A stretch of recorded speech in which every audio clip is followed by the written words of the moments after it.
This is the Construction Leading Edge podcast from constructionleadingedge.com. My name is Todd DeWalt, and we are all about helping construction business owners and leaders create freedom, impact, and wealth. Fry Classic Construction has been elevating the level of construction and design in the Nashville area for the last 2 decades. They are a full-service general contracting firm specializing in new residential construction and remodeling. In this episode, you'll hear my conversation with Brady Fry, the owner of Fry Classic Construction, who is also a client of ours. And here's what you're going to learn from this wide-ranging conversation. What's better than timely communication? You'll hear about how Brady's experience in the music industry helped set him up for success when it comes to dealing with construction issues. We talk about how to pave a wide path to success for your team, why Brady strategically stopped using the word estimate, what it looks like to negotiate against yourself during a project, how there are no casual conversations with clients. You may want to pay attention to that one. Why talent wants to be on a winning team. Brady talks about how the first guy to get mad usually loses, how important psychology is to being a business owner, and why a really talented person may not want to start their own business. And then we talk about the virtuous cycle that comes from hiring talented people. Lots of great stuff here. Have a resource or two I want to share with you before we get into that interview. If you own a construction business, I want you to imagine this. Imagine that your team is solving problems quickly with fewer mistakes and without you. In other words, they're taking ownership. Your phone is ringing a lot less with questions, you're getting a lot fewer emails, and fewer problems are landing in your lap. You have time to think, time to operate strategically and be proactive. You have time and the mental bandwidth to work on the business instead of being stuck working in it. Your projects run more smoothly, they start on time, there are fewer fires to put out, and you finish them on schedule. You know what you want your business to look like 2 years in the future, and you have a plan to get there. If that sounds good to you, I would invite you to check out my free online training workshop titled Get Out of Your Business, How to Make It Run Without You This Year. You can watch it free by going to constructionleadingedge.com/get out. Here's what you'll get out of this webinar. You'll learn your first few crucial steps if you want to spend more time working on your business instead of being stuck working in it. You'll learn 3 things you should absolutely do before you make your next hire. You'll learn a proven process to design your construction business for the future, how to motivate your team to take more ownership and solve problems without you, and a lot more. You can watch the free online training workshop at constructionleadingedge.com/get out. That's constructionleadingedge.com/GETOUT. And if you want to work with my team to systematize your construction business, go to that link, watch the video, and click the button to schedule your strategy call with my team. If you're a busy construction business owner, there's a chance that you don't have good visibility into your financials. You could be getting reports too late or not getting reports at all. Or maybe you're not even keeping your books at all, and you really don't have any idea what your numbers are. Think about these questions. Are your jobs really profitable? Do you even know? What's your real overhead, and what does it mean to your earning potential? If a bank asks for a balance sheet, do you even know where to start? Look, if you want to offload your bookkeeping or payroll headaches, or you just want better financial reporting, the Apparatus Contractor Services team can help you. Visit goapparatus.com to hear from other construction business owners they work with and see how they can help you. That's goapparatus.com. All right, here we go. Let's jump into my interview with Brady Fry, owner of Fry Classic Construction. Enjoy. Brady, welcome to the podcast. Thanks for doing this, man. How are you doing today?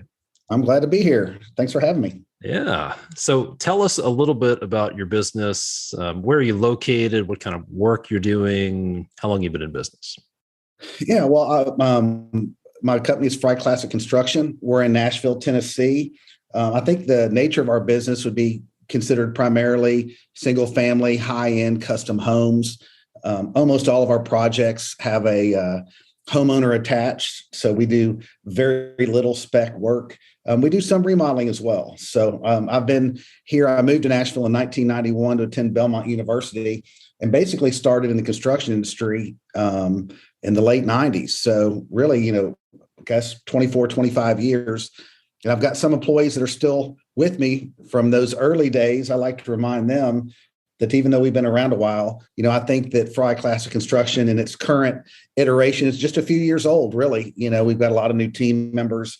We're taking the business in a different direction. So I've been around a long time, but again, I'd say some of these lessons that I've learned in business are fairly new for me. I didn't learn these all 20 years ago, unfortunately. So you're a fellow Kentucky guy, right? So you grew up in the Louisville, Kentucky area, and you spent an early part of your career in real estate. Is that correct? Yes, a little bit of everything. Those who have spent some time in Nashville know it's been a booming market. Well, it's really been a booming market since I moved here in the 90s. I mean, it's been ramping up, that the entire time I've been in Nashville. And so, like a lot of people, I initially moved here to be involved in the music industry. A lot of people might be surprised to know, but a lot of musicians in particular also work in the trades. The trades is easy work to kind of pick up. And if you get a music tour, you can drop and go back out and perform. And then tour's over, you come back in Nashville. And so it's not unusual to see people that you might recognize from TV working on job sites. That's how a lot of them fill their schedule when they're not on the road. And so I was involved in the music industry, started seeing what was happening in real estate. So I started buying houses in a neighborhood called 12 South. In the mid 90s. And my first house I bought in 1995. And I just kind of, elbow greased, sweat equity my way into a pretty nice little house. Well, I sold that for a nice profit. And I thought, well, hey, maybe I could continue to do this. One thing I think's kind of maybe fundamental to how I thought of myself is I never thought of myself, even in the very early days in construction. And even though I was primarily doing houses that I owned, as a house flipper. That term is becoming really popular. And that's when you start seeing the explosion of all the house flipping shows on all of the, discoveries and all those type of things. But I really thought of myself as a builder, Todd. I wanted to learn how to build a house. I wasn't watching flipping shows to figure out how to get my buddies to do my demo for beer and pizza, to help, up my net profit. I wanted to learn the craft of building. And so I looked up to builders in the community. I thought, oh man, maybe someday I could be, good enough to attract some of those better jobs. But I started about as low on the ladder as you can possibly start, to be honest with you. So you mentioned that you build high-end custom homes. So to put a finer point on that, talk about you built some massive luxury homes, and your Instagram, the videos you have on Instagram are fantastic. The photos are fantastic. The homes are fantastic. Talk a little bit about like the size and the scale of the homes that you're building. Well, we do build some that are very large, both in terms of, scope, square footage, et cetera. I would like to be known for our quality, not our quantity. We really try to bring the finest craftsmen together, carpenters, masons, painters, and really I judge myself by the outstanding product we build, not our P&L. I mean, you obviously got to keep an eye on both. But, I regularly say to my team, I say, I'm a builder first. I'm a builder at heart. And so, I really want to be focused on just building an exceptional product. I want to utilize everything I've learned over 20 years and continue to learn. I haven't stopped learning, I always want to be using the best products, the best practices, both in the field in terms of how we install things. Technology is always changing in the supply chain. We're getting new products are available. There's a lot of, improved efficiencies or better at providing a protective waterproof layer for your home. So I'm very curious about all those things. And I'm very curious about utilizing the latest and greatest technologies in terms of operation and make sure that, my team has all the best tools to run a great business. And so I want to be known but at my heart, I'm a builder. So I'm always going to evaluate. I'm never going to roll up on a job, be dissatisfied with the attention to detail, and thrilled about the P&L.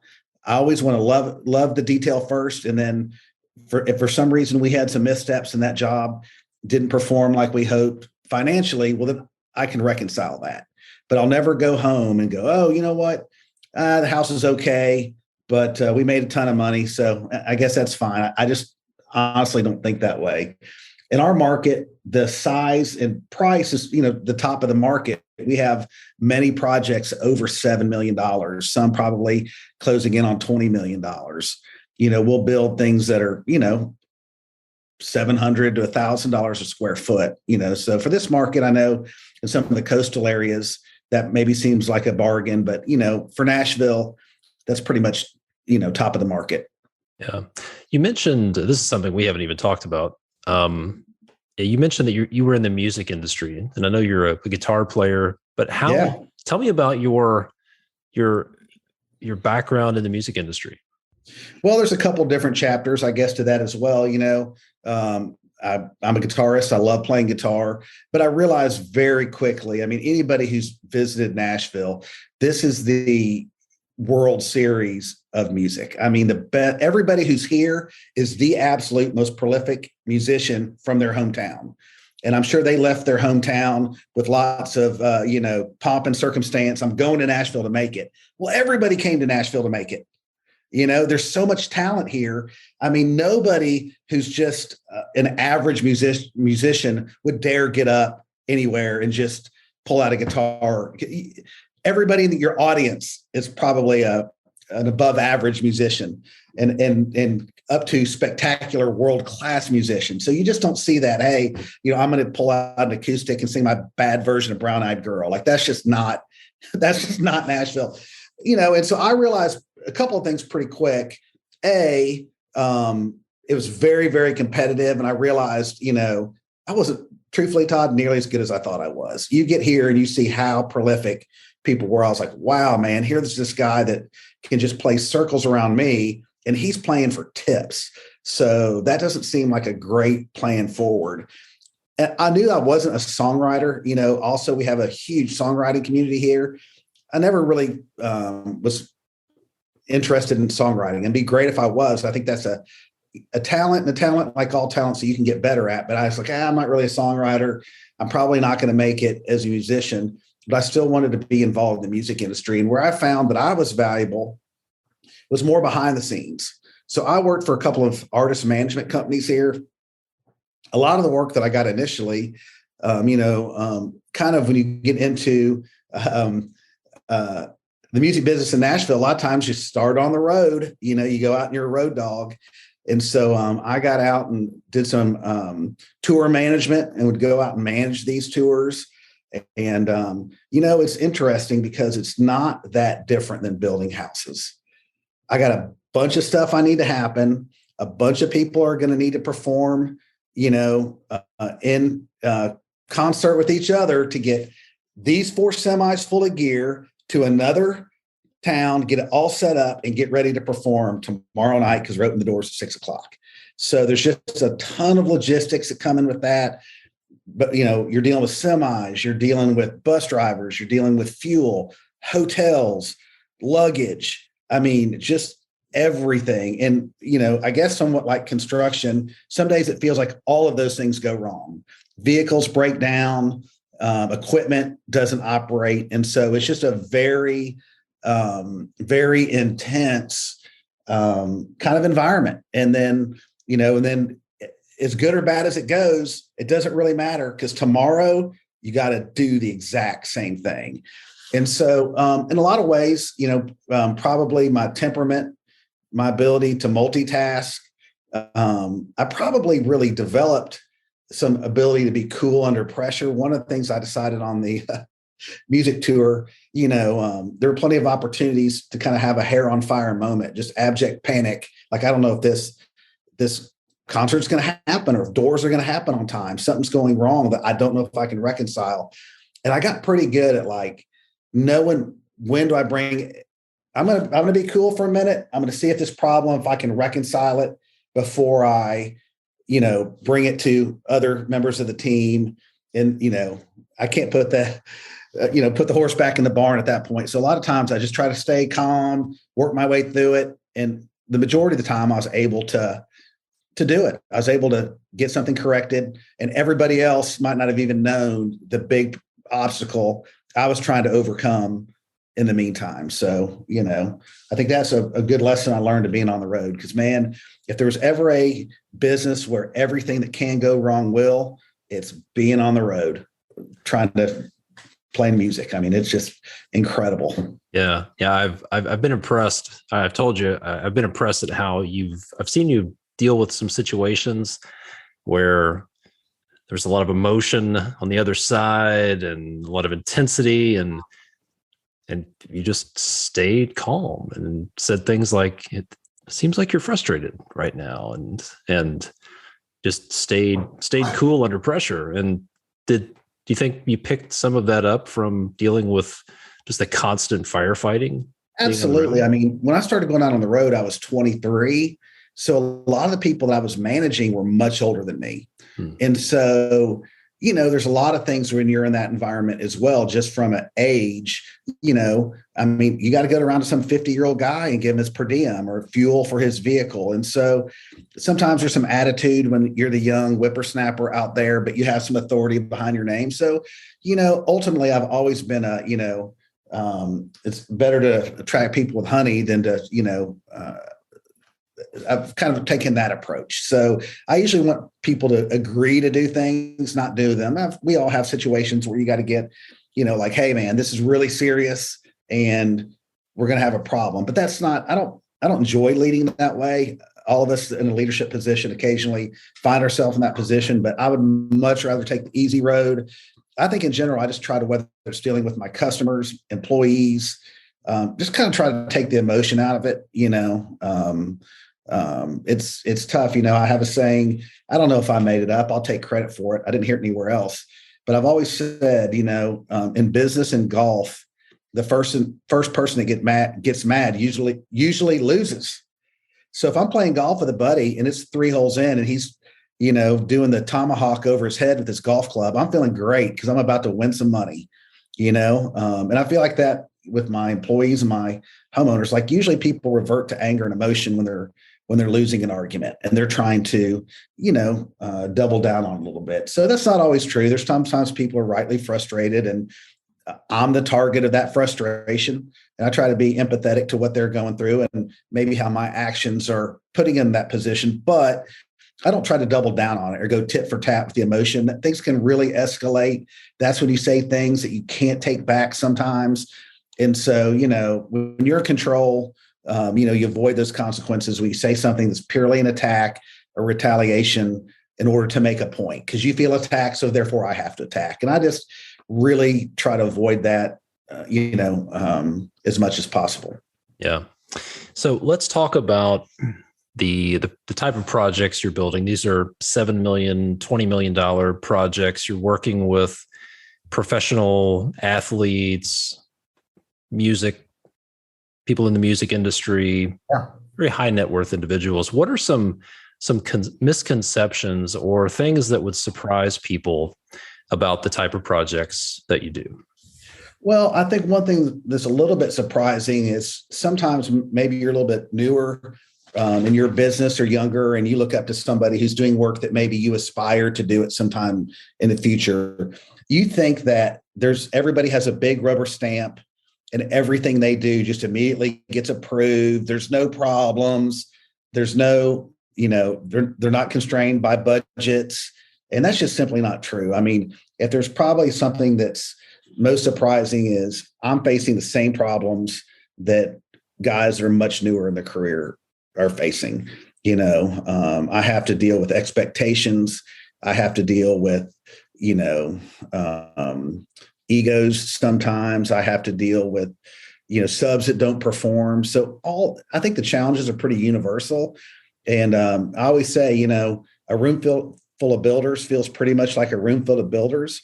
And it doesn't matter if those guys are doing $400,000 projects or multi-million-dollar projects. Most of their challenges are very similar, more similar than they are different. And I think when you're younger or you're building smaller projects, you think, oh man, those guys have it made. And the truth is we're facing the same challenges everybody else is. Yeah, there's not a set of trade partners and suppliers out there who are like behind a velvet rope and only work with VIPs, right? Right. No, no. So, we're encountering the same things that every builder at every level encounters. When every once in a while somebody will say, "Hey, man, can I take you to lunch? I'd love to pick your brain." I say, "Oh, I say the same thing. Yeah, I eat lunch every day. Just pick one, and we'll go to lunch." And people maybe sometimes are reaching out based on what they think usually has some monetary. Oh, Brady, he must be killing it, or I want to learn something. And I say, you can become pretty formative in building trades in a few years. I can't personally do very much on a job site, to be honest with you. I can't frame a house, but I understand framing. And so you can get some working knowledge and build some skills that be really valuable in operating a general contracting business.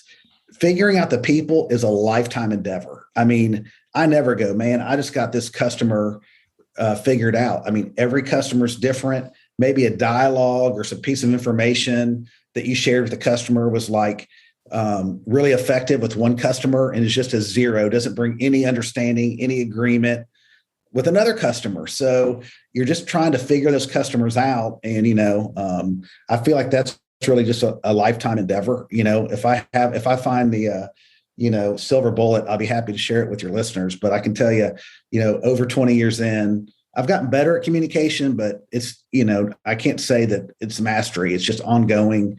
It's just ongoing. How important is understanding psychology to being a business owner? I think it's really important. We talk a lot about communication, and I think when we talk about communication, generally people revert to the time of the communication, like how timely, like I called you right back or I respond the same day. All those things are great, but people don't really think about the quality of their communication.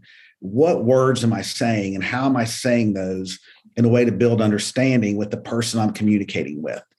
That's really should be I'd rather get better communication than timely communication. I've got one of my subcontractors. He's a great guy, but he cracks me up because I go, hey, Brett, we got you down on the calendar for a rough end on this job, just making sure we're good. He goes, yeah, man, I got your back. Well, he's communicating with me. He's got my back, tells me nothing. And I go, well, do you have my back on, say, Monday, like we have on the schedule, or do you have my back on another day? So he thinks he's being relatable. He thinks he's being communicating some commitment to but he's telling, all he's doing is aggravating me. I'd rather him say, I know I'm scheduled Monday. I cannot be there till a week from Monday based on my current situation, and maybe later if that changes. The lack of providing me any meaningful information causes me extreme anxiety. If he said I can't be there a week from Monday, there's nothing I can do about it. I'll never think about that. Be clear, honestly, I don't do that much project management anymore. But when I was really in the field, if somebody just tells me the truth, I don't think about it again. I really won't spend 1 ounce of thought or stress until the following Monday. But this, I got your back. I'm constantly thinking about it until we've committed and agreed to when he's actually showing up. And so I think that whether it's with my employees or it's reconciling a problem, I'm not a psychologist. I haven't even really had any formal sales training. I haven't gone to some, how to close and win more deals type of training, but I have really learned about how the words that I'm saying help me get better clients or reconcile bigger problems. And so I just think the word that I use a lot is just strategy. Like sometimes you have to be strategic with the words that you choose and the words that you omit. I don't feel like one of the things, and this might sound, but it really occurred to me is when a customer, let's even take it out of customer. Let's just say it's a lead. This person might even be a stranger, calls and asks me a question. I don't necessarily have to provide them the answer in the manner that they phrase a question to me. And I think most of us as builders are very, very honest people by nature. And so people go, hey, what does it cost to build per square foot in your market? And the answer that we respond is usually you're sitting there thinking about your last couple of projects, how big they were, what the cost was per square foot, and you're trying to do math in your head really quick.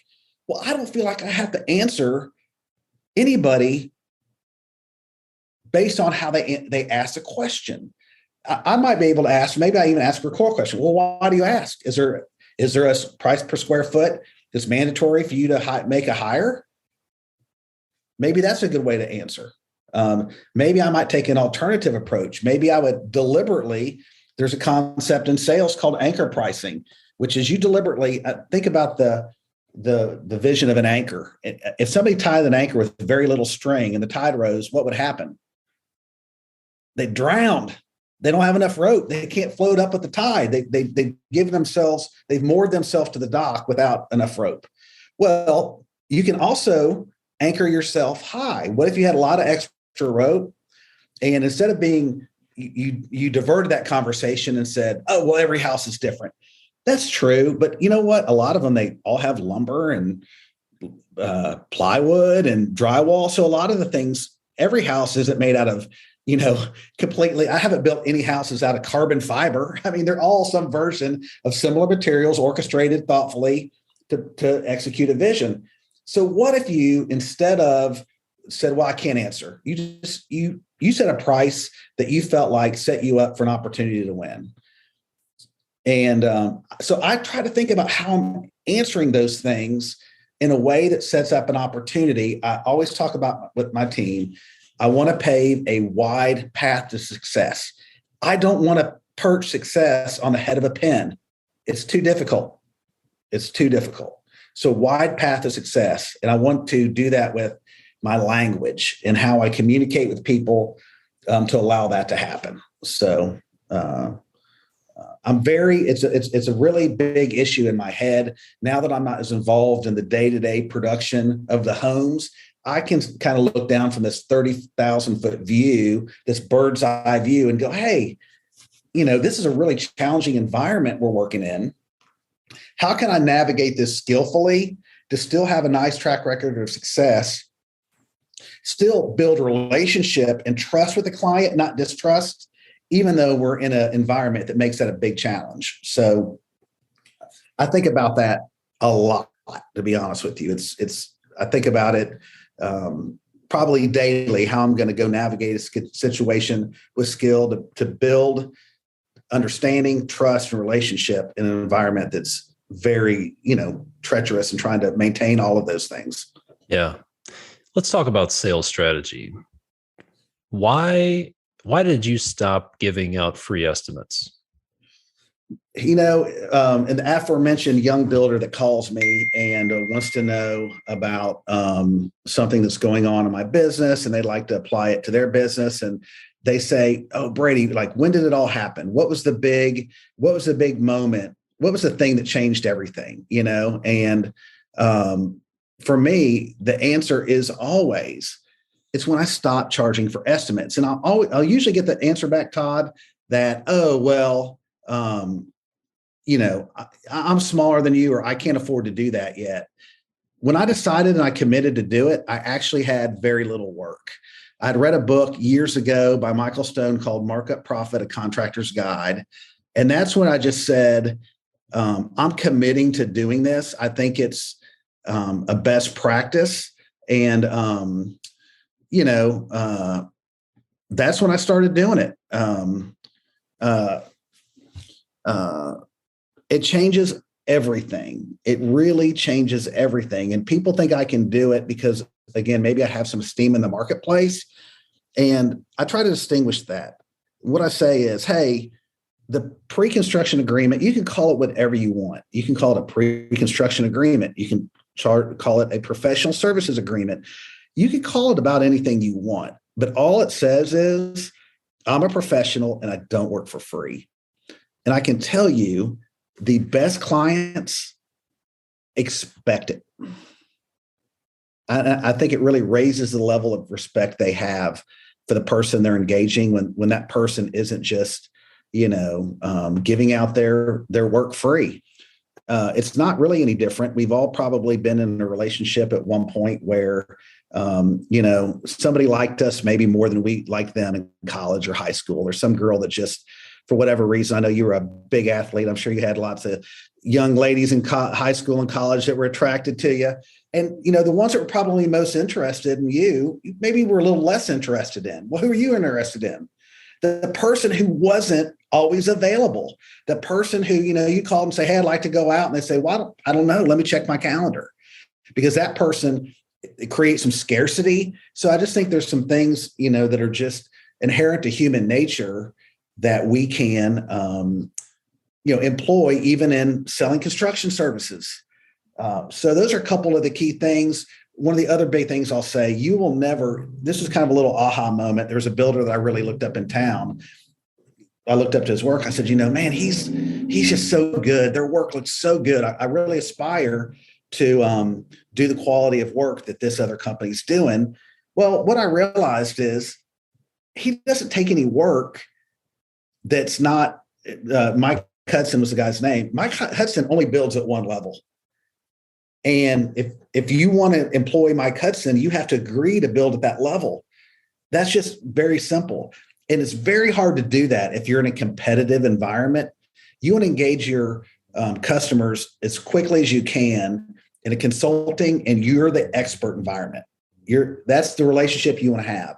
I'm the expert, and I can tell you what it's going to cost to solve this problem. When they're sifting through 5 estimates, first of all, there's never enough. There's no specifications when people are agreeing to do this free. There's very little information. And so I just said, I'm getting out of this rat race. If people want to employ me, they want to hire me, we're going to have a consulting relationship. Now I can get the better subs on my projects because we haven't determined the basis for getting hired is that I'm the lowest price. So I just don't really feel like you'll ever build the homes that you want to build with the subcontractors you want to utilize if you're just out there papering the town with your estimates and hoping somebody signs one. It's just really, it's counterintuitive. I was thinking about this, Todd. I thought, people say, well, I can't do that in my market. And I would argue if nobody's doing it in your market, even better. It'd be a bigger problem if everybody was doing it in your market. How would you distinguish yourself? Some of those laws of attraction and that scarcity. Well, if everybody's scarce, how are you going to be more scarce? And so, I thought about this one time. I was laughing. My wife was watching The Bachelorette or The Bachelor or something, and there's 25 people in a house all vying for the affection of the Bachelorette. And I thought, man, you know what I would do? I would ignore this girl the hardest. I wouldn't make eye contact with her. I would maybe not even show up to our date because there's going to be 24 guys falling all over themselves to impress this woman. Well, that's a pretty, again, that's a race to the bottom. I got to try to, who's going to win that battle? How do I distinguish myself? I'm going to pay this girl no attention. None. I'm not going to, I might not show up to her date. I might brush her off when she hands me the rose, but I would go to the opposite extreme. And that I'm kind of making a joke out of that. But all I'm saying is you got to create some scarcity. You got to create some stakes if you want to enter into a consulting professional based arrangement. And so I had this thought the other day because I've had to employ some new professionals in my business. Todd, can you imagine how confused you'd be if you called a CPA or a high-powered attorney that you said, hey, man, I'd like to have an attorney that's by the phone for my contract reviews. If I ever, unfortunately, get served with any papers, I want to know that I got somebody that would vigorously represent me. And you got on a phone call with them and they told you how great their business was and how qualified they were. And then you got done to the phone call and they said, all right, well, hey, Todd, it was nice to meet you. Would it not be confusing?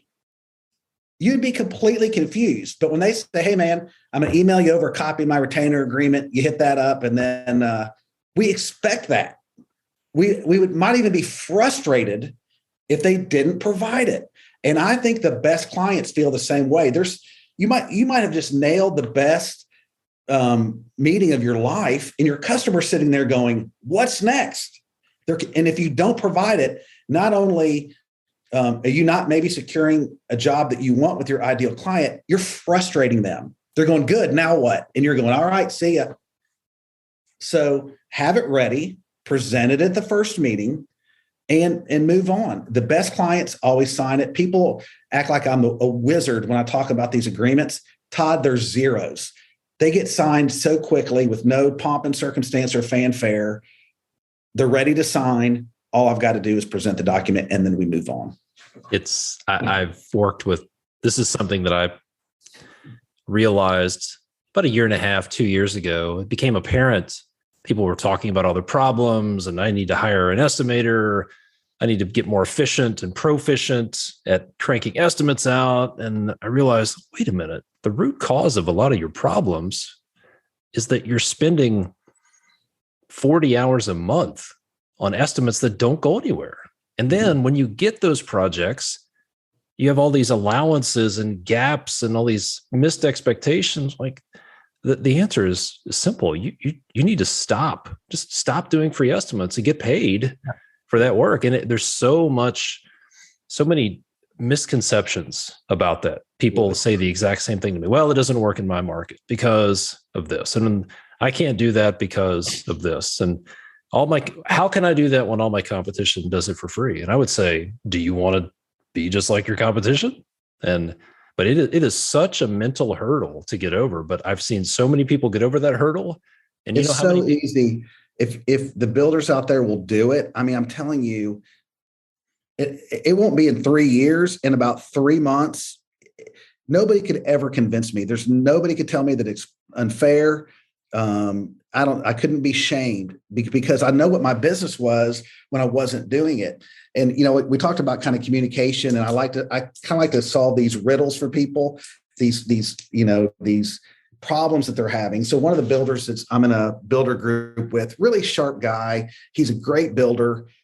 He's really got a lot going for him. And he told me, he said, you know what, man, he's like, I'm buying what I'm buying in. I think you're right. But he's like, but man, now I've got 6 estimates that I've got to go do. Some of them, Todd, by the way, some of them, he hasn't even met the homeowner. He's providing those to the architects, which I was like, absolutely not. And I said to him, hey, listen, I got a little, let's see if we can work this out. And with strategic communication, you've already agreed to do it. So now normally when somebody wants to engage me, I have that conversation on the front end, but let me workshop this a little bit in my head. And I said, this is what I'm going to recommend that you do. I said, why don't you call back those 6 people and you just say, hey, listen, I need to call. I need to be honest with you about something. I know last time we spoke, I agreed to provide you a free estimate.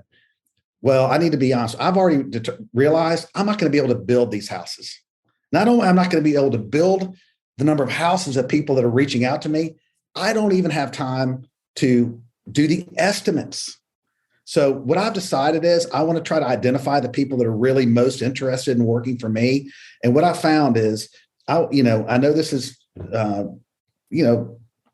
this is new, but I'm going to offer a pre-construction estimate. And of those 6 estimates, I'm supposed to be providing the ones that actually, so I asked him, hey, let's retroactively go back and get it. And it worked. Some people said, oh no, because we've talked about this. We've talked offline a little bit. When you introduce money into the situation, it makes them tell you what they're not telling you. And sometimes what they're not telling you is, hey, I went to college with Todd DeWalt, and he's going to build my house, but I just wanted to get a competitive bid to see if his bid is accurate. Well, if you're doing it free, what's their incentive not to get as many free prices as they want?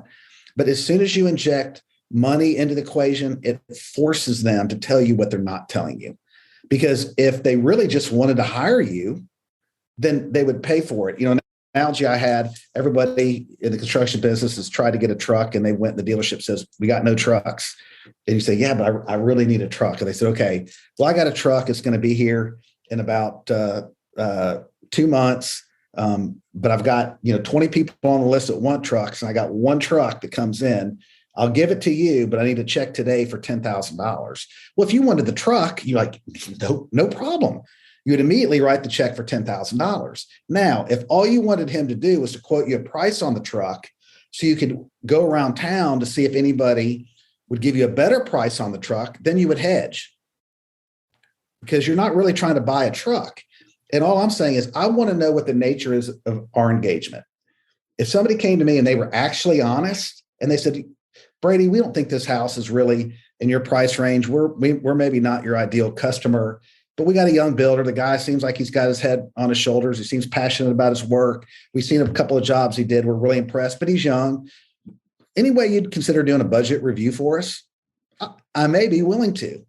I might be willing to do that. I might say, hey, yeah, you know what? Let's have an equitable fee, and I'll spend 2 or 3 hours reviewing your budget and maybe give you a few pertinent questions. That's fair. We're dealing, on reality's terms. Don't tell me that you're interested in hiring me for a project in order to get me to provide a budget so you can qualify or disqualify another builder that you'd prefer to use. I don't think that's fair. Yeah, I agree. And speaking of budget, we've had several conversations when it comes to strategy and communication. And there are a couple of things. You have an interesting phrase when someone asks you, hey, can you tell me give me an estimate on this? And you tend to flip things around toward them. Yeah, well, there's a couple things that you're keying in on. One is keywords, and I've really tried to stop using the word estimate.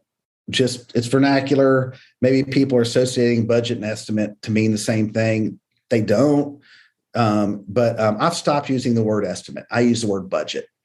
Everybody's seeing the continual price increases, and what happens is, you've met my team. I've got a very competent team, and particularly in my estimating to purchasing department, I've got, somebody who's I've never met anybody as qualified in the business. So if an estimate isn't performing, I can assure you it's not lack of preparation, understanding of the scope of work from my estimating department. That's simply not the problem. Now, it might be that estimate was produced 18 months ago, and by the time that you got your plans finished, your permitting, all those sorts of things, prices have changed dramatically. So first of all, this goes back to strategic language.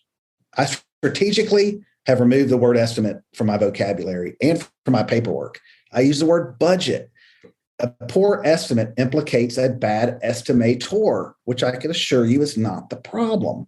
So I prefer to use the word budget. And I tell people, I'll report to you how your budget is performing, not how your estimate's performing. That makes it sound like my estimator didn't do a good job. I'll let you know. And the answer might be poorly. Sometimes the budget is not performing very well, and we need to have conversations. Is there any adjustments you want to make in the scope of work? Maybe that pool or that garage, that accessory building is less important in terms of where the budget is right now. We've talked offline about when people call in and they'll say, hey, are you accepting work? And I thought about this. I said, how can I answer this in a way that really gives me that wide path of success? Because what I started realizing just based on the calls that I was receiving, I don't know if all of these houses are going to get built. I really don't. And the ones that would be, there's only a handful of guys that really build at the level that I build, and they're probably getting a lot of phone calls as well. And I don't even know collectively as a group if we can build the best houses. So there's probably going to be a little bit of a mismatch between the scope and quality of a home and the experience of a contractor. Somebody's going to probably end up hiring a contractor that doesn't have great systems or personnel. And so I want to say, how can I kind of quarantine myself just for those great jobs that will give me that wide path of success? And so I really kind of thought about, again, I think it's important if you find a dialogue, in sales, they'll talk about scripts and dialogues. You don't need to go buy a pre-printed pack of postcards with ones for you to answer that you're going to scroll through. But, in your voice, figure out how you want to respond to your customers. When people say, hey, I'm calling, I wanted to see if you are still taking work, whether it's expressed or implied, the typical nature of that call is they're waiting for us to say a low enough number for us to hire them, so they're thinking, okay, I've got a $700,000 budget. So if I want a 2,800 square foot house and they're kind of doing that math and they're trying to extrapolate. So what I say is I turn that around and I said, well, yes, we are taking work. If your budget will allow me to do my best work, then I'm interested in having a meeting. So what I'm now saying is, you're not going to come in. Say that again. People need to hear that. If you would repeat that. If you have a budget that will allow me to do my best work, then I'd be open to having a meeting. It's beautiful. Yeah. But I kind of had to workshop that. I try to be very particular about my words. I'm the kind of person, I'm more of a verbal communicator. It takes me hours to write emails. I mean, hours, because I want to be understood. I want to be concise. I want to say exactly what I mean. And so so I couldn't say, hey, well, if you're going to spend a ton of money, I'm your guy. That's not precise. That's not articulating any value. So I wanted to find a way to say it that wasn't snarky or abusive or egotistical. I didn't say, if my fee's big enough, if you have a budget that will allow me to do my best work, I'd love to set up a meeting. So now the nature of that engagement is they're going to tell me how great their budget is. Does that give me a better chance of succeeding? Because I will say, and this isn't exclusively true, but in my price point, most of the people have the money. They're trying to make that value, they're just trying to honestly decide how much of that money they want to allocate to this particular project. Excuse me. Very few of my projects have financing. And if they do, they're probably more how they're stewarding their finances versus, you can't get a $15 million Fannie Mae loan. I mean, so sometimes people are doing, so mostly they're cash customers. And so you just have to, again, articulate ways strategically that allow you to be successful. So I've really just kind of liked that dialogue. Again, I don't think it's snarky, but it does kind of shift that paradigm around to go, hey, let's talk about what your budget is. I don't want to be over here anymore with, people that are improperly insured or do subpar work in order to get this job. As builders, we put ourselves, and we've all done it, an extreme amount of jeopardy to save our customers money. When you hire somebody that doesn't have insurance, and I've had a few workman's comp claims. I've hired a subcontractor who had insurance. He subbed it out to somebody who didn't have insurance. That person gets hurt, sues me at $65,000. And so, there's ways to, get those projects and set those parameters to hire people that do quality work, that have insurance, just have all that will warranty their work, that will come back. And really, you're making it much harder on yourself when you hire people that, can't produce the quality of work that you either aspire to build or your market demands. I always say I can't make a mule a racehorse. I mean, I've tried, Todd. I have tried. I've hired guys, and I had to come to the realization, you can sit there and say, man, what an idiot. This guy stinks.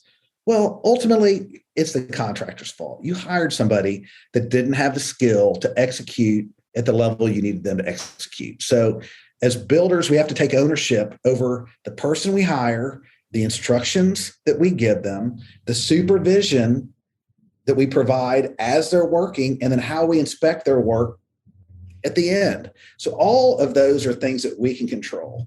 So if somebody had an old set of plans, that's on us. If they weren't given good instructions, that's on us. If they got half the tile floor laid and had the tile going the wrong direction because we were sitting in our truck on our cell phone, that's on us. So all of these things, I just started thinking, anytime something goes wrong, I try to be really reflective. And again, you can go yell at somebody. It doesn't usually change anything. But I back to this strategic language, or even just strategy in general, I go, man, how could I do something differently where this just wouldn't ever happen? I'll give you an example, even kind of outside the sales world. Probably every builder out there has walked up on a job, painters out there washing out their brushes. Sometimes it's in the landscape. I had a guy doing it in a storm drain, in an area that's just not appropriate. And again, you can go, man, my painter's so dumb. He got overspray all over the boxwoods. And yeah, that's going to wash off in a couple of weeks, but the homeowner's here and I feel like an idiot. Then it occurred to me, you can go yell at the painter. I don't know that you're going to feel great when you get done, but why does a painter determine where he washes out? Why don't you just tell him where to wash out? If you say, hey, better yet, why don't you get 4 bales of hay, stake them into the ground, put a big sign that says paint washout station, drag the hose over there. And that would probably happen very few times. And if it does, at that point, you can say, hey, man, what's going on? Now we can have a conversation.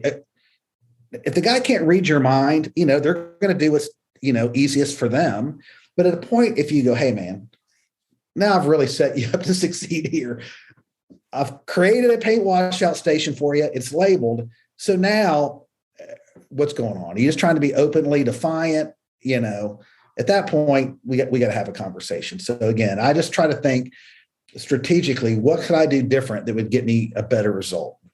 Yeah. And I think one of those things right now is let's not create, it seems like one of the issues right now that I'm seeing a lot, we're recording this in early May of 2022. So if you're listening to this in the future and prices are stable and you don't understand what COVID and the supply chain was like in these days, things have changed. So I've seen a lot of builders and remodelers, general contractors, everybody creating these psychological problems with pricing, specifically pricing and schedule commitments, anchoring themselves. And they're not really logical problems, they're psychological problems because they're sharing a number, sharing a date, and then things change.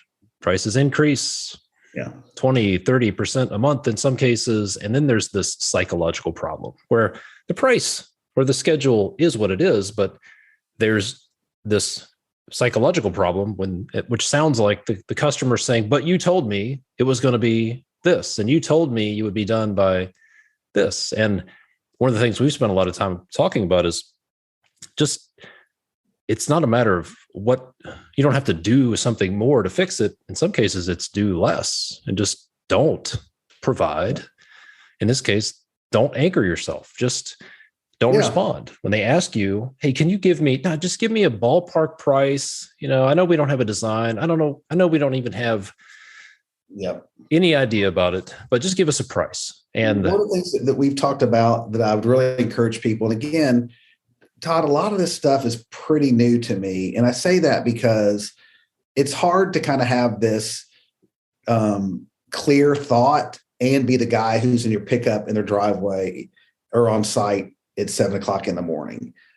It's really hard. And I think that's even when you talk about being the difference of being the visionary and the integrator.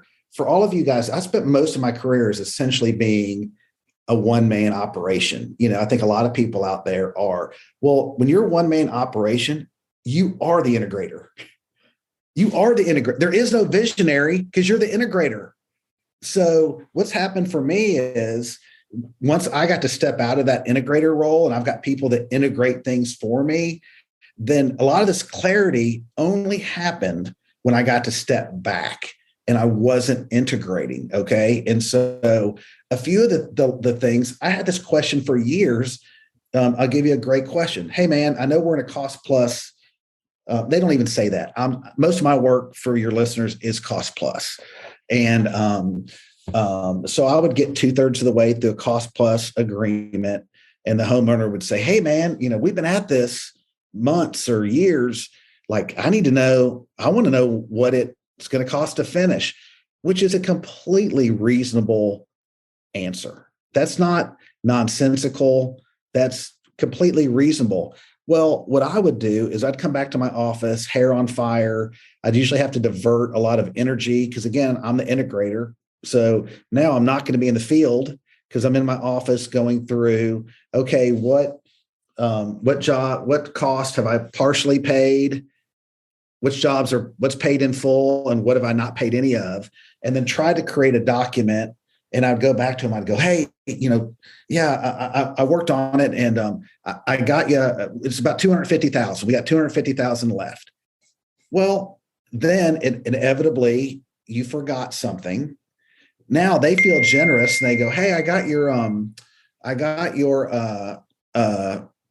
bill for 275. Now I'll pay the 250 that we agreed to 3 months ago, but I'm not paying the extra 25. Or, man, I'm super generous. I'll split it with you. I'm so generous. Yeah. I'm going to split. And so what I would say to the builders out there that I go, yeah, I get that question all the time. What I say, and again, I'm kind of a relatable person. My clients like me. So some of these things I say may sound snarky. I feel like I'm able to deliver it with a little bit of levity, a little bit of empathy. But if you read what I said out of a book, I would sound like the biggest jerk. And I say, oh, great news. Great. Todd, I can tell you exactly how much it's going to cost to finish. And they're super relieved. Great, man, this is the best news. How much? And I go, the same as it was before we started. All of the cost plus my markup. Now, if the office is doing a great job at keeping builder or co-construct up to date, that's probably the best thing. It's not perfect, but the best information in terms of how that's looking, that's going to be on co-construct. But the minute you spewed out a number, you just converted your cost plus job to a fixed cost job.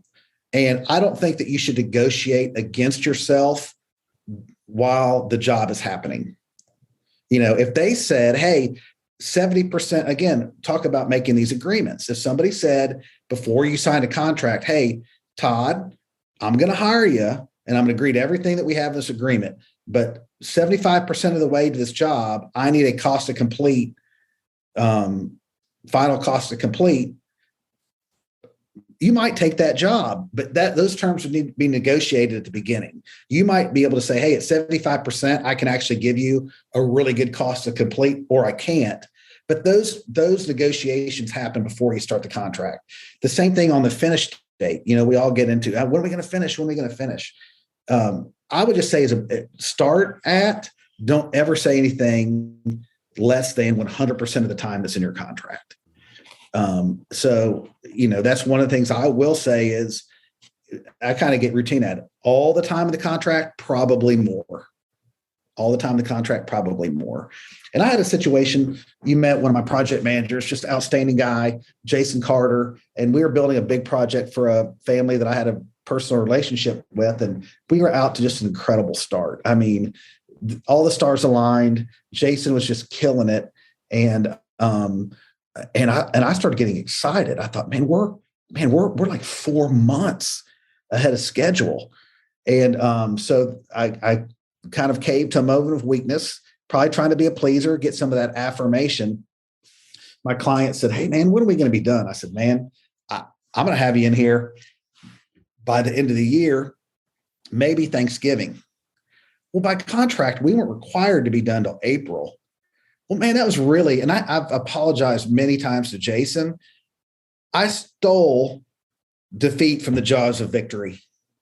I had till April to do it. Now, it really was unfair to Jason because I didn't even give him the time that we were contractually allowed to perform the house. Now, there's even a list of 1 million. I think, in a force majeure, a pandemic would come in to give you some additional leeway if you were 6 months behind. And I really felt bad about that. And again, I started strategically having to say, I got to give my guys room to perform. Jason I could have said nothing. They probably would have got in January and he still would beat the calendar by 3 months.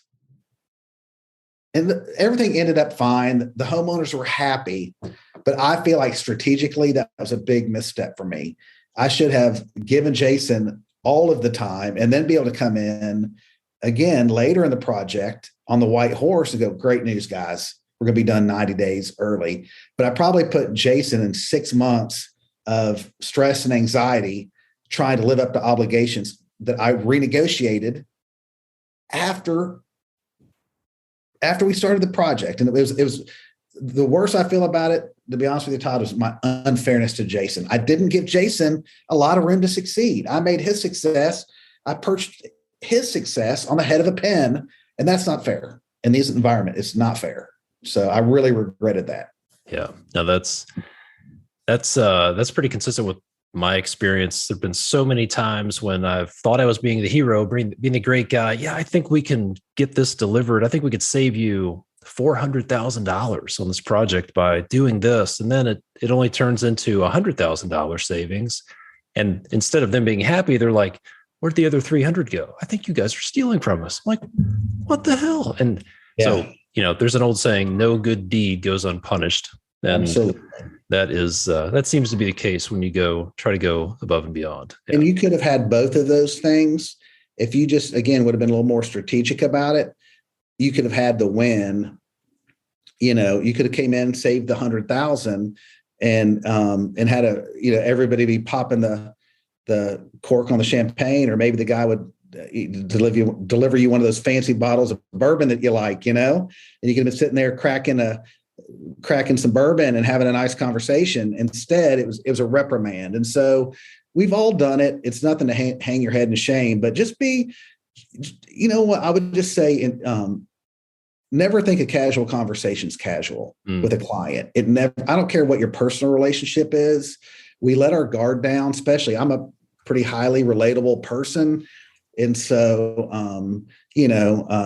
I think sometimes we let our guard down, and you just got to be really careful. Had a homeowner one time, got into a personal conversation with my project manager, and, how was your weekend? And he's a nice guy. And he started telling her about his weekend. And again, this is and I'm Todd, I've done that 1,000 times. I'm sure I do it most of the time. But again, now being the visionary and being able to step back, I start thinking, you know what? She doesn't really care about his weekend. I don't think your customer is really that interested in how your kid's sporting event went over the weekend. They're trying to be nice. They don't really care. But strategically, what if you just turn that script and be like, man, I had a great weekend. But I can tell you what, man, I couldn't wait to get back here today and get started. We have a huge week planned. How energized is your customer going to be? And you might go, oh man, I'm exhausted. The Preds are in the playoffs. We had a nail biter last night. I drank, 10 tall boys at the game. I could barely drag myself out of bed. Well, that might be what have happened. I don't think that's going to inspire your customer. And I think it'd be a strategic misstep.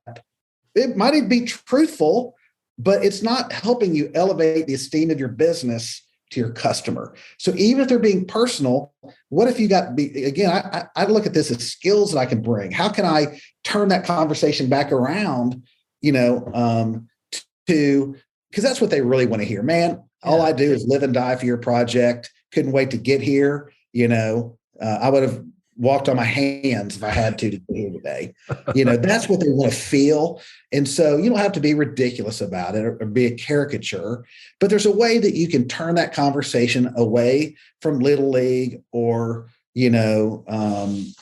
the Bengals game or the hockey team that you like, and refocus it back on what they really want to know is you're here kicking butt on my job. That's really what they want to feel. And so, but again, when I was the integrator, I didn't see things that way. I had to step back. And so when I see my employees doing that, I'm not hard on them. I go, hey, why don't you think about trying to direct things back to the job? Or, don't share with them if something went wrong for you. The window guy was supposed to be here, but he didn't show up. Again, they're always keeping score. And they keep that tally. And then when something happens and, I was on site and the window guy, I know he didn't show up. And the project manager said that they can't find one of the windows.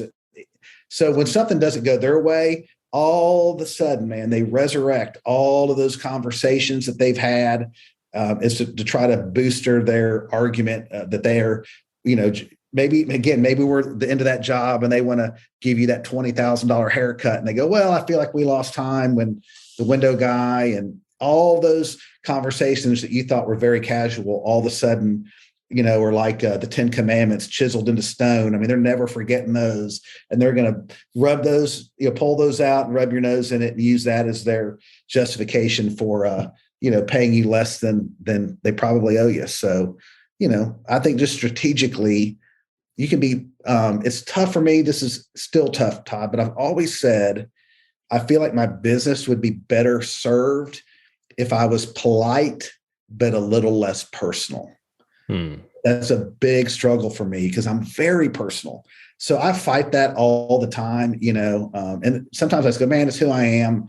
Occasionally it's part of why people hire me. They fall in love with me. But on the other hand, sometimes I make concessions or make an immature decision because I let things get a little bit too impersonal. So I'm always facing that battle of that, hey, polite, but maybe a little less personal. Somebody like me, that's a big struggle. Yeah. That can be a double-edged sword. Definitely. Yeah. So we've been working together for a while now, 3 or 4 months. What was the challenge that your team was having that led you to contact me about working together? That's a great question. And I think it's pretty clear. And there's some vernacular that you use all the time, but I think it's just a great visualization. And we always talk about two of the things that you talk about a lot is one is accountability silo. Like, who has an accountability for this? Especially in these environments where many of us, our business have grown, really quickly in a short period of time. It's like, well, who's doing what? I got all these people. Who's got the football? And, if you're playing football, the quarterback can have the football or the running back can have the football, but only one person can have the football. And it's important that the person that has it knows they have it. And the person who doesn't knows they don't have it. And so we're still working our way through that, to be quite honest with you. But that is, you really have to define that. And you need to go, hey, when we're evaluating your performance, it's based on, you had the football. You were responsible for performing these tasks. Probably what makes that even a bigger challenge is, you get people that have different abilities, different talents. I mean, I love my team. I think I have a super strong team. I'm very proud of them. I think it's been a huge secret to our success, but, one of our key players is very strong. And she gets particularly, and I have to tell her all the time, I say, Emily, I know it bothers you when a lot of stuff gets left in your lap. And I know this isn't going to make you feel any better, but it's because you're so competent. When people have a question and they say, I want to know what's going on, they go, Emily will know. And so I know that's a source of frustration. And I know that me telling you to be flattered isn't going to make you feel any better, but it's only because people recognize you're very capable. And so when people have a question and they want to know who's got the command of the information, who's available, they know you. So that's not going to be an excuse for some of our other guys, the production guys, the field guys not performing. We got to reconcile that. And we're always fighting to push. Emily's good at it. She says to me all the time, oh, that's not, that's, you've got the football, or I don't have it. Or, she kind of, we got to start keeping things going through. I know, but, she'll sometimes be reluctant to tell because she wants everybody to go to the agreed upon accountability silos. And it's hard. So that's a big challenge. Everybody brings something to the business. Emily in particular, a lot gets thrown at her. And again, just because she's capable, confident, and has such a great command of the information. So it's a big challenge to try to, push back and get things going through the, proper chains of communication instead of taking the easy route, which is sometimes just to call one particular team member and keep loading up their plate with things that could be accomplished by somebody who's more appropriate to handle that information, anyway, go through the right channels. Yeah. So the team has grown pretty significantly in recent years. You've added quite a few people, you're growing, you have this unprecedented, this wave of work that's happening. You're in an incredibly hot market. Sounds like the question of who has the ball was a challenge. What did that frustration feel like, or what were some of the symptoms of that lack of clarity around accountability? Well, it starts making people feel like other people are less committed than they are, and I don't think it's that people are less committed, but people do have different levels of what they're willing to do to reconcile something going wrong, and I think when some people are like, hey, I'll work a night or a weekend sometimes to reconcile because I care about the business. I care about our customers.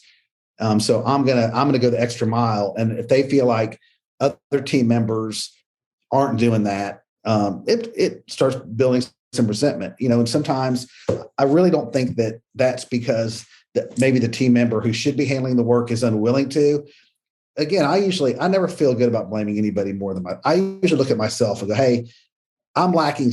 I haven't, as a leader, communicated the right information or demanded the accountability and just said, hey, man, these are going to happen, or it's going to be cause for some kind of discipline within our organization, up to including removal from the business. So that's somebody.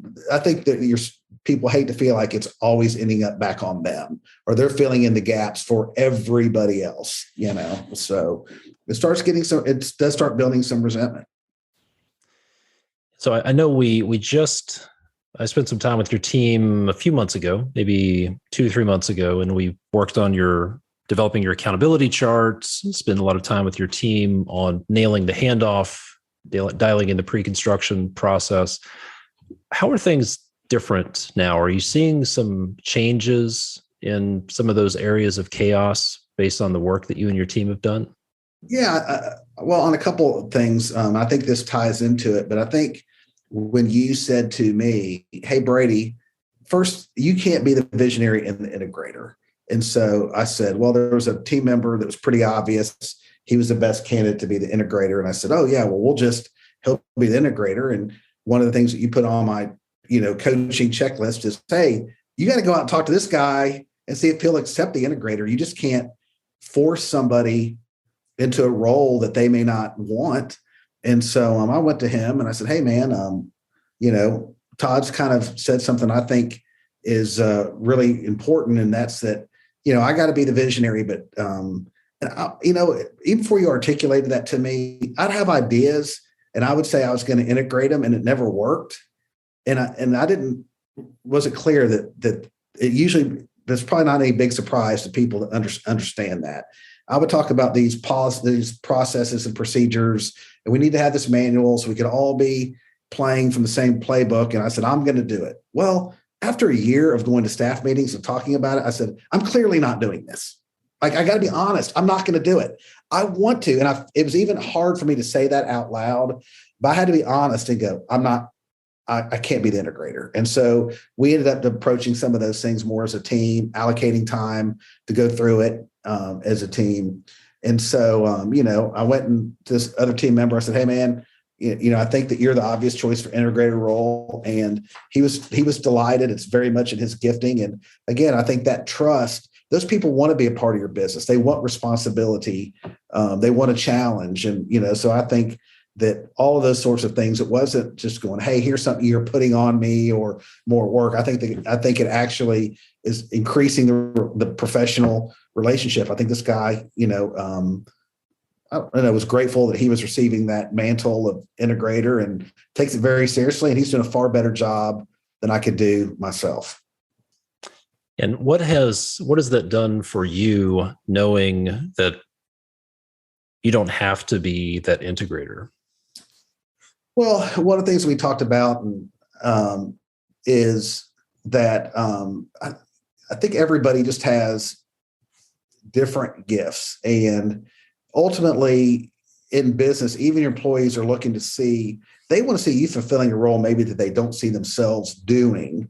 So if they're doing stuff that they feel like other team members can be doing, I think it even can cause them some stress. They want you to be out there growing the business, building a really strong team, a great corporate culture, and if they walked up and you're like, hey man, I got to leave. I'm out picking up trash on the job site. That actually would give them some anxiety. Like, hey man, none of us are too big to pick up trash, which is true, but they want to see you out front. They want to see you leading the charge, a little bit of inspiration to it, and just painting that vision for what's this business look like, or where's this thing going, and can I realize some of my aspirations inside of what you're doing? Because when people start thinking they can't, that's when they start, looking around. Well, if Brady isn't going to build a tent big enough to where I can meet my goals, and I got to go look for somebody else who can. And so, I try to be out there out front, building a business that, these people will want to stay at. Cause I got really sharp people. They get approached to go work elsewhere. So it's not like, they're, locked in a basement. I mean, they're engaging with people. They're all impressive in their own right. So, they want to see you out there leading. They want to see you demonstrating your character. They want to see you demonstrating your ability, so they want to feel like they're on a winning team. That's one of the biggest things with some of these builders occasionally, and it's hard. You got to get there, but sometimes people, they don't play to win, and then they don't understand why they can't attract any good talent. And I'm like, well, talent wants to be on a winning team. Talent can't, and so talented people, unless you're a real visionary and you're really great at selling this, and then you can deliver, you're not going to find a ton of talented people that are going to go work on a folding table in your sunroom. That's just not how talent thinks. Not that an office is going to be the solution to all your problems. It's just talented people want to feel like they're on a winning team. And so you got to see, you got to be winning. And then, it makes it a lot easier to recruit talented people to what you're doing. But man, if all you do is approach every hire like it's just somebody you're going to have to fire at some point in the future, or every client is somebody that you're going to disappoint, or, man, who wants to be part of that? So I think kind of talking about winning and winning together, I mean, wouldn't it be great if we could all do this? And, so.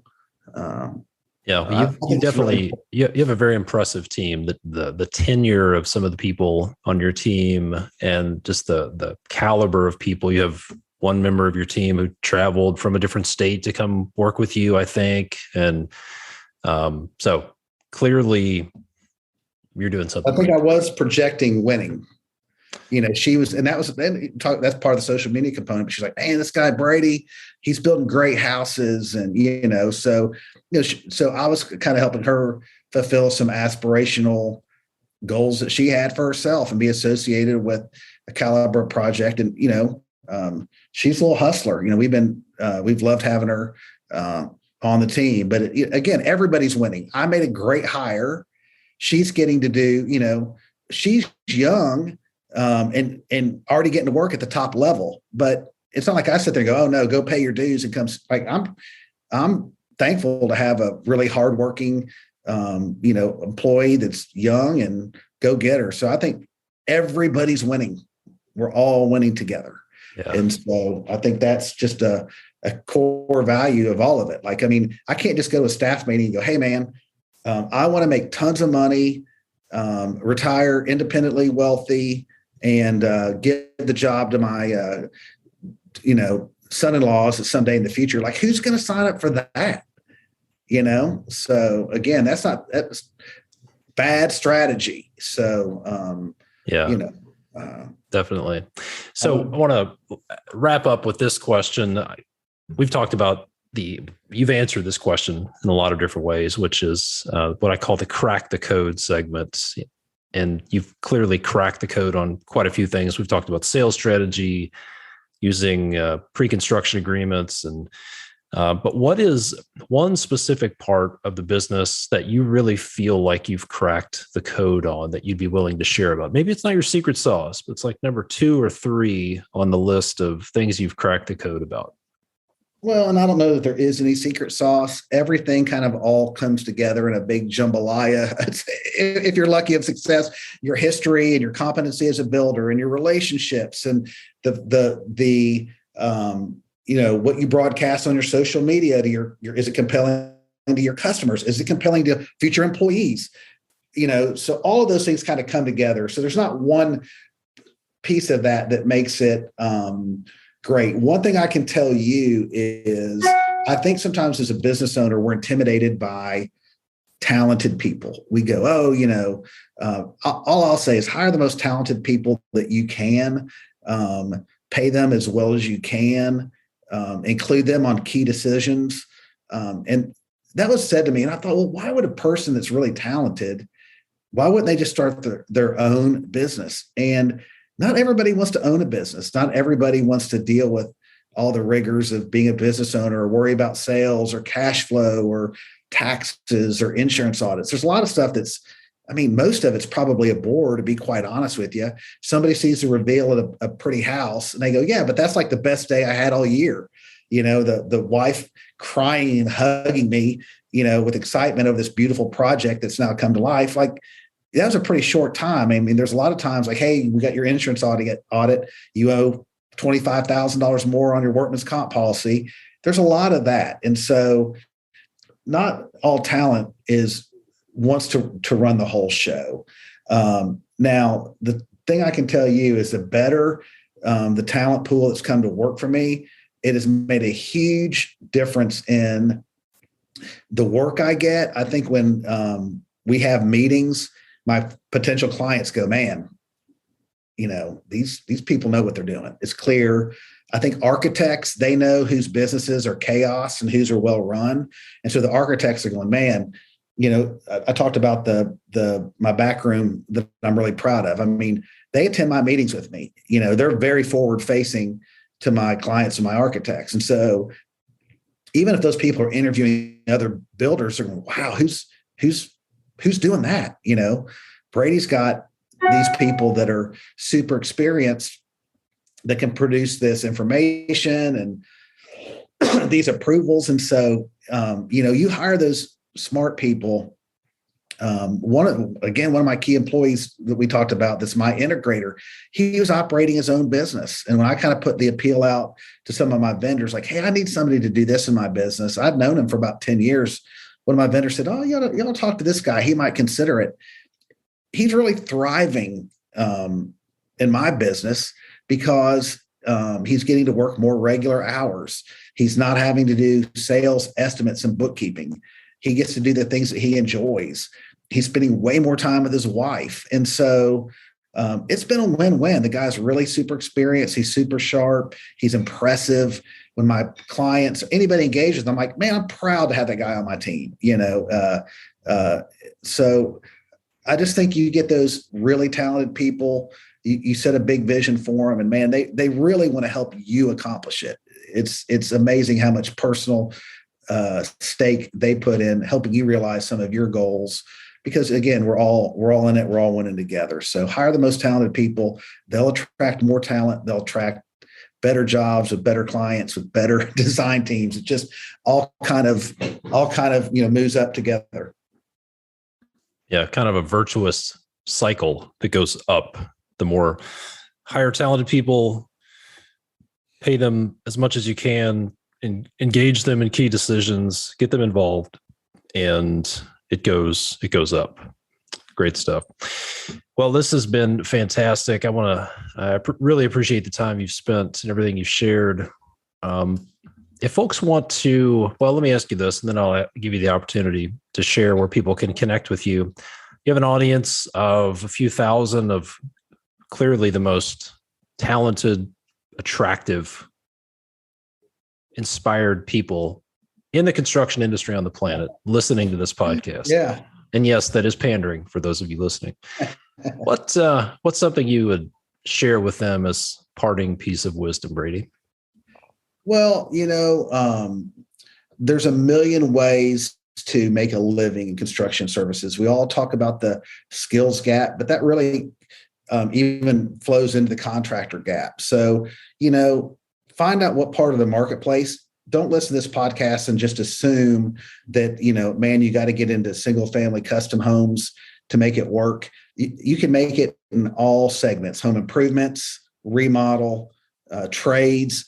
So all of these things that I've tried to share with you are really universal. Strategic communication, both to your employees, your potential clients, or your current clients, design teams.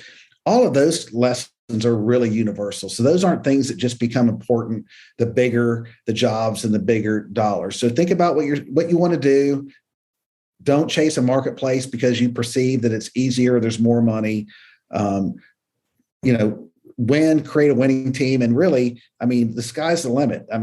There's just less people going into the trades. Those people that are currently here really can pick their jobs, build great businesses for both their families and their, employees. So it's a great time to be in the construction industry. Great stuff. Well, if people want to follow you, connect with you, maybe they're one of those incredibly talented people that would like to join your team, where should they go? I'm on Instagram, Fry Classic Construction. Feel free to message me. Again, if something I said, if you're a builder out there and anything I said has resonated with you and you want to, you can send me a message on Instagram or email me at brady@fryclassicconstruction.com. There's no E in Fry, just FRY. I'm also on LinkedIn, but I probably get a lot of messages on Instagram. I've connected and built a lot of really great friendships with builders from all over the country just through, being on Instagram, admiring their work, or being empathetic to some of the challenges we all face in the construction industry. So feel free to reach out. Great stuff. Yep. You're doing a great job. You and your team are doing a great job on Instagram for sure. It's been a pleasure having you on the podcast. It's been a pleasure working with you and your team for the last few months, and look forward to it. So thanks so much for doing this, Brady. My pleasure, Todd. Let's talk soon. Hey, thanks so much for listening. I have one challenge and one request for you before you go. Here's the challenge. What is your 5-minute action item from this podcast? In other words, what is one thing you want to implement in your business or on your projects that will take you 5 minutes or less? My challenge for you is to create an action item as soon as this podcast is over and do it. Send yourself a text, send yourself an email, put it in your planner, write it down in your unicorn journal, whatever it is, but take action on something from this podcast episode so you get some real value from it. Now, here's the request. If this podcast has been valuable to you, please leave a rating and a review. Here's how to leave a review on Apple Podcasts on your iOS device. Number 1, open up the Apple Podcast app. Number 2, go to the icons at the bottom of the screen and choose search. Search for this show, Construction Leading Edge. Be sure to click on the show, not the episode. Then scroll all the way down to ratings and reviews, and finally click on write a review. These instructions will also be in the show notes. If you could leave a rating and a review, that would mean a lot to me, and it also helps get the word out there to other folks. And don't forget, if you want to get out of your business and make it run without you this year, go watch my free online training workshop at constructionleadingedge.com/get out. That's constructionleadingedge.com/GETOUT. Thanks so much for listening. My name is Todd DeWalt. I'll see you next time. Let me ask you 2 questions. How many hours did you waste in the last month doing free estimates? And then how many profit bleeds, like rework, lost time, schedule delays, and even uncomfortable conversations have you had in the last month because of free estimates? Look, a growing number of builders, remodelers, and commercial general contractors are getting paid to do pre-construction planning and estimating. They're getting paid for their time. They're wasting less time, maybe even no time, with tire kickers. And they're cutting out a lot of the profit bleeds that are caused by free estimates. But what could I possibly say to a potential customer to get them to pay me for an estimate when everybody else does them for free? If you're wondering that, there are 3 specific questions that you can ask on your next appointment to get your prospect, and maybe even get yourself, to see that it's in their best interest to pay you for pre-construction services. Don't send out another free estimate until you learn these 3 questions. Go get your free training video with those 3 questions over at buildermasterclass.com/script. That's buildermasterclass.com/script.